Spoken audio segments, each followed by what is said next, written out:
O contrato é um instrumento jurídico utilizado nas relações econômicas baseado no livre acordo das partes. Mas há casos em que um dos lados se sente prejudicado. E o que fazer nesse caso? É possível rescindir?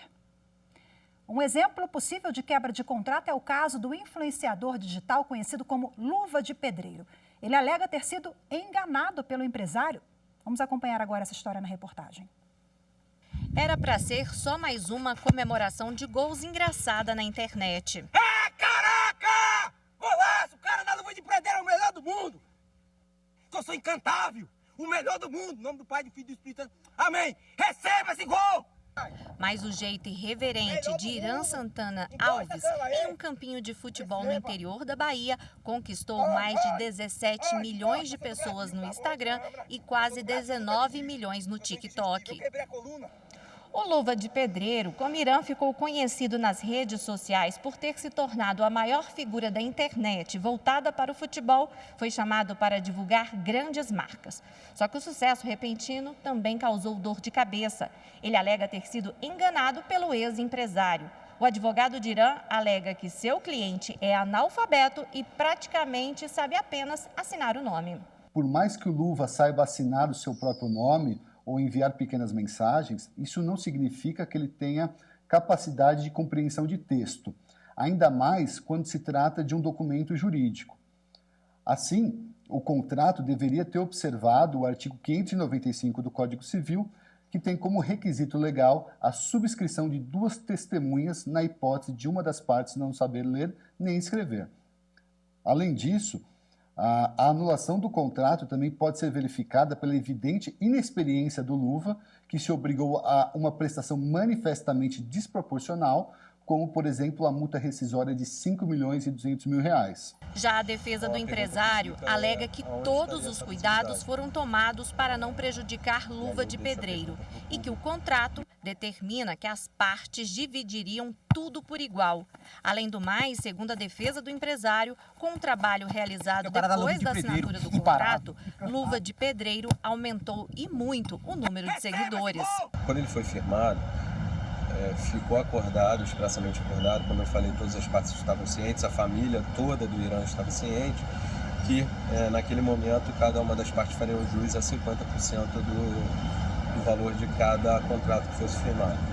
Naquele momento, o Irã ele tinha 200 mil seguidores, absolutamente desconhecido no mercado, nem se compara à amplitude que ele tinha para a que ele tem hoje.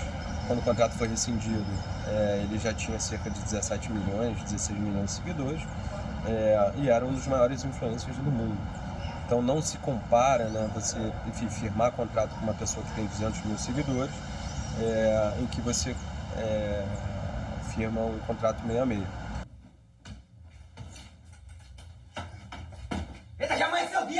E agora o caso será resolvido na justiça e acabou gerando um debate nas redes sociais sobre contratos abusivos.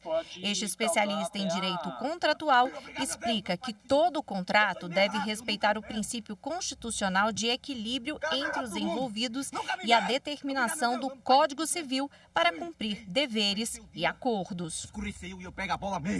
Além disso, a própria função social do contrato tem que ser observada e é uma forma de limitação à autonomia da vontade das partes. Ou seja, o contrato tem que ser bom tanto para as partes quanto para a sociedade. Bom, e para a gente repercutir mais essa questão contratual, eu recebo agora, ao vivo, o nosso convidado que já está conosco aqui no telão, o especialista em Direito Processual e Direito Público pela PUC de Minas Gerais, Marcel Reis Monroy. Seja muito bem-vindo, boa tarde. Boa tarde, Rafaela. Muito obrigado pelo convite.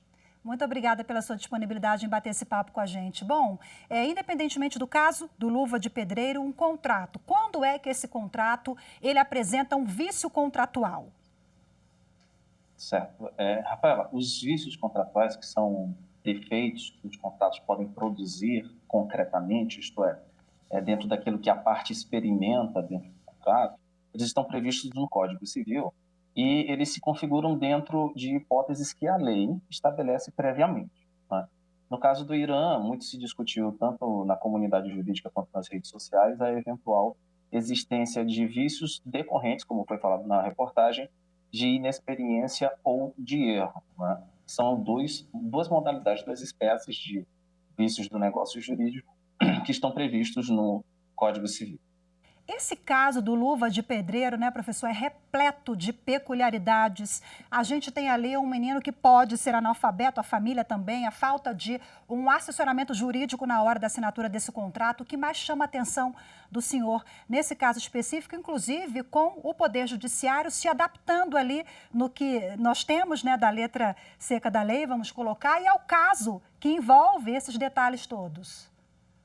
Sim, perfeito. Rafaela, é um caso extremamente complexo que envolve uma série de detalhes técnicos e conceitos jurídicos e também sociais e econômicos que causam influência na compreensão desse contrato.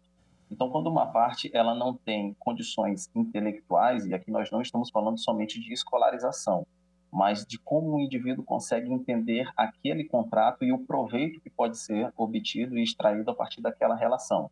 Então, ela precisa, como foi asseverado em alguns pontos, ter segurança, e esse é o objetivo do contrato, para que deles venham os resultados que inicialmente ficaram negociados e pactuados entre as pessoas.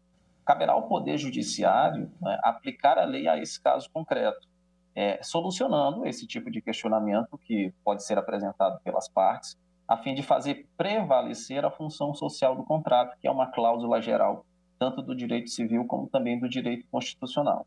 Marcelo, mas se uma das partes se sentiu ali ofendida ou acha que está sendo prejudicada, qualquer alteração, a rescisão precisa ser feita pelo Poder Judiciário, por intermédio da Justiça? Não.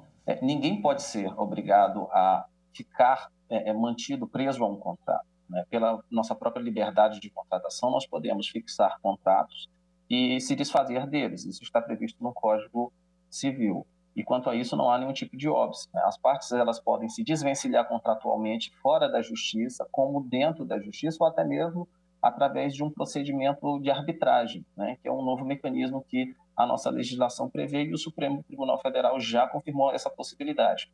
Então, no caso de a manutenção dessa relação jurídica não ser mais de interesse das partes, elas podem se valer de qualquer desses mecanismos jurídicos para se desvencilharem naturalmente, arcando com as consequências que estejam previstas nesses contratos, nos próprios contratos. Pois é, mas aí tem a multa, né? Quando a multa é milionária, e aí fica quase que impagável, né? A pessoa não tem aquele dinheiro e tal, recorre ao Poder Judiciário, essa multa pode ser reduzida? Sim, sem sombra de dúvidas. A legislação estabelece, inclusive, a possibilidade tanto de o juiz, quando identificar que a consequência, a multa, ou seja, a cláusula penal, ela é desproporcional, ela assume um valor extremamente excessivo, é permitido ao juiz que faça a redução do valor dessa multa até que ela esteja dentro dos costumes ou até mesmo dentro daquilo que se espera de uma relação equilibrada contratualmente falando, né? E um detalhe também é importante. A multa do contrato nunca pode exceder ao valor principal desse contrato. E essa é uma outra limitação que o magistrado, ao julgar o caso concreto, pode, inclusive, determinar essa redução a fim de fazer valer essa norma. Rapidinho aqui para a gente finalizar. Esse caso do Luva de Pedreiro, ele representa o caso de tantos jovens, né, que tentam sucesso. É um jovem nordestino de origem humilde, que estava tentando ali, né, às vezes brincando, mas se tornou aí sucesso mundial, e temos tantos outros jovens que tentam trilhar o mesmo caminho. Qual é a orientação para quem nos acompanha agora e pretende assinar um contrato, a carreira já está ali se consolidando, assina um contrato, tem que ter quem ali? Um advogado, né? Imprescindível, professor. É a recomendação máxima que se pode fazer. Até mesmo dos negócios mais simples é necessário a intervenção do advogado, porque ela fará o esclarecimento, a intervenção do advogado dará o esclarecimento das partes em relação aos detalhes que estão envolvidos naquele contrato e as consequências que o contrato pode produzir, né, até mesmo nas relações mais simples. Então, dessa maneira, com a intervenção desse profissional habilitado, né, e qualificado para intervir nesse tipo de situação, as partes vão ter a segurança necessária de que as suas vontades serão efetivamente observadas e cumpridas nos termos do contrato. Fico alerta aí. Mais uma vez, muito obrigada pela sua participação. Boa tarde para o senhor, até a próxima. Muito obrigado, uma boa tarde. Tchau, tchau.